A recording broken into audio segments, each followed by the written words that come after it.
in Canada, there's this Americanization of our politics. We shouldn't just be expecting an election every 4 years. That's not democracy. I think in our age, I think I would make a point of a stronger democracy where people are more involved and vote quite frequently, where you have referendums and whatnot. And we have to be prepared to know that those things will cost. Democracy is not free. You have to be as a society, we have to be prepared to know that it's gonna cost. And if our democracy is going to be stronger, it's going to cost some money. So I don't like the whole, especially coming from a party like the NDP, the whole $600 million wasted and whatnot. Like I don't like that thing. Like obviously it was politically motivated, but let's not talk about let's not be cheap when it comes to democracy. That's my point there.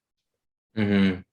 And I think, yeah, like you said it. So a lot of it was politically motivated when it comes to like where those parties came from. Obviously, Hmm. if you're Justin Trudeau and you know you're about to go on election, you're ready. Your party's ready. Your friends are ready to go or whatever. If you're like the NDP or better example, the Greens, you did not want to be in this election whatsoever because especially if you're the Greens, your funds are not there. You don't want to be in this. So they will be saying They selling didn't that even from the have candidates. exactly, and they didn't have a full slate. And I think is it Elizabeth May talk about that, and we'll get back to that. But again, like you don't want to be thrown into an election where you have to spend money, and for some of them, money you don't want to spend right now. There's different motivations there, and I think when people say whether this election was wasted or not, I think it really depends on like the viewpoint you're looking at it from. For the Justin Trudeau standpoint, they were all like, you wanted a majority, you wanted to this election, poured all these resources into it. You didn't get a majority. We're exactly basically where we started. So that's that viewpoint of looking at it. One other viewpoint is, let's say, for the voters that really did not want to go out and vote, Hmm. especially during this pandemic time, the voters that really just were like, okay, we're busy with all these life things, that is happening right now. We do not want to, have to take time of our lives to learn the candidates, learn the platform. Like we don't have time for it. We don't want to go vote, but had to go vote. For in their perspective, they're like, we did all that just to get the same thing that we had before. That's like another viewpoint. I think in a wider sense, you could also look at it as, and I think that's kind of how I view it. Kind of like it seems like Canada is getting into a territory where like the minority government is gonna be the thing. I don't know for how long, but I'm just saying for now it appears to be the thing. And it seems like, you know, Canadians might want a government that has to work with other parties. They want a government where, because in a minority government, NDP voters get a say in what's going to happen, in terms of what's happening in terms of Canadian legislation. They get a say in it. People in Quebec get a say in that as well. Conservatives, yes, no, but not yes and no. But regardless, the Liberal Party has to work with all these different parties to get legislation passed. And you see things like the $10 a day childcare, which is supported by the NDP and the Bloc, I believe.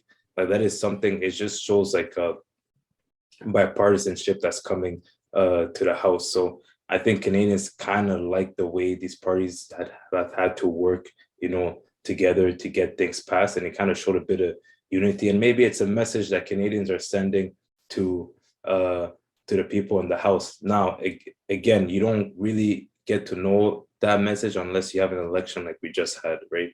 So I think there's different things we can take out of this election. Yes, you can say we spent a lot of money, but also we kind of, and this, I don't like to say this point because this was Justin Trudeau's point, but I do think we kind of have a clear direction and mandate, at least, of what Canadians want for the foreseeable future in Canadian politics. Yeah. No, you made an important point, that it looks like, there's no, well, there's a progressive majority in Canada, So if you take together like the Liberals, the NDP, the Greens on the margin, but even the Bloc Québécois is a pretty progressive party with like Quebec nationalism. And, Mhm. so there's that progressive majority in Canadian politics, but that majority is fractured between parties. Uh, it's not just held within one party, as is in the US, where there's only two parties. But also on the right, you're starting to get this fragmentation between the People's Party and the Conservative Party of Canada. So you have like the People's Party, I think, got like something like 4 to 5% of the total vote share, even though they didn't win any seat. But still, that's quite significant in terms of in terms of vote share, and that could, if that party wasn't there, like the Conservative would have been in a even better situation. So you're starting to get these fragmentations with multiple parties, which is actually, I like it. It's quite healthy. Like I don't I clearly don't like the American system.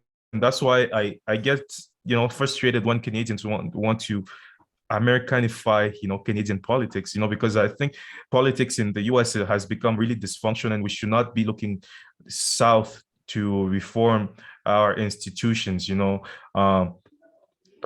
yeah, like as you said, we're in a situation where like the support is fractured, so which leaves us in like a minority government situation, and Canadians feel like like it's better for these parties to cooperate, like given in the pandemic, you saw this, and I talked about this. I said, like Parliament was functioning quite fine, and probably even better than usual. Like it's just that one party didn't have the power to push through their like controversial bills. For example, what was it, C-31 bill, like the bill that was brought forth by the Minister of Canadian Heritage, Stephen Guilbeault, about like online, about regulating online content. Like the bills that didn't go through were either controversial or were not well, they were not well thought about it, like they still had some details to think about. So the Liberals just, Justin Trudeau just said, oh, people are just standing in our way, like they're being obstructionist, but that wasn't the case. Like Canada spent more than $200 billion in the past since 2019, and all that money had to be approved by Parliament. So that shows that there was an important level of cooperation. So as I said, a lot of people want to reform our system of the electoral system, and any reform, especially like proportional representation, it's going to lead, it's going to lead to more minority government situations, which means more elections. Like every time a government collapses doesn't mean that there will be an election. Some parties might come together and form a majority, but sometimes you won't have that chance. You'll have to go to an election. So we have to get ready for that fact, and it's not a bad thing. Having more say in public affairs is not a bad thing. It is quite a good thing, and I think that we should be heading more towards that that direction. And my last point is, I just feel bad for the NDP, because like they work so hard, and they get like 20% of the popular vote, something like 20%. But still, the geographic map is just so skewed against them that like that 20% like converts to like 20 seats, which is 20 seats is not even.